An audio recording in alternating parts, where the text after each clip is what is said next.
ছোট্ট রাফির বয়স ৭ বছর। সে খুবই চঞ্চল আর সবসময় হাসি খুশি। তার সবচেয়ে প্রিয় বন্ধু হল একটি দুষ্টু খরগোশ, নাম তার পটলা। পটলা সবসময় নাচতে ভালোবাসে আর মাঝে মাঝে অদ্ভুত ফানি কাণ্ডও করে। একদিন সকালে রাফি খেলার জন্য বের হল। হঠাৎ দেখল পটলা গ্রামপাড়ার উঠানে দৌড়ে দৌড়ে লাফাচ্ছে আর একটি ছোট্ট বানর তার পিছে লাগছে। বানরটির নাম বুবু।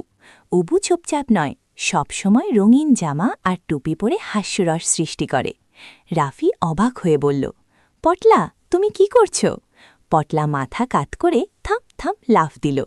বুবু সঙ্গে সঙ্গে ঝাঁপিয়ে পড়ে আর তিনজন মিলে গ্রামপাড়ায় দৌড় শুরু করল। গ্রামের সবাই দেখল ছোট্ট রাফি লাফিয়ে লাফিয়ে খরগোশ পটলা আর বুবু বানর সবাই একসাথে হেসে খেলে।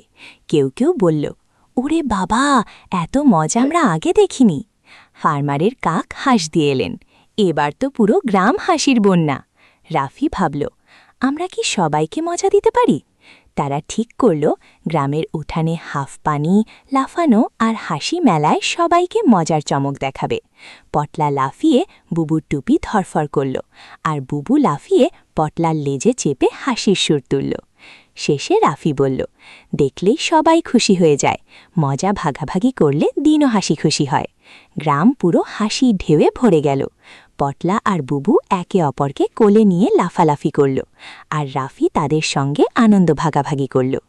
সেদিন রাফি শিখল, বন্ধুদের সঙ্গে মজা করা দিনকে আরও রঙিন করে।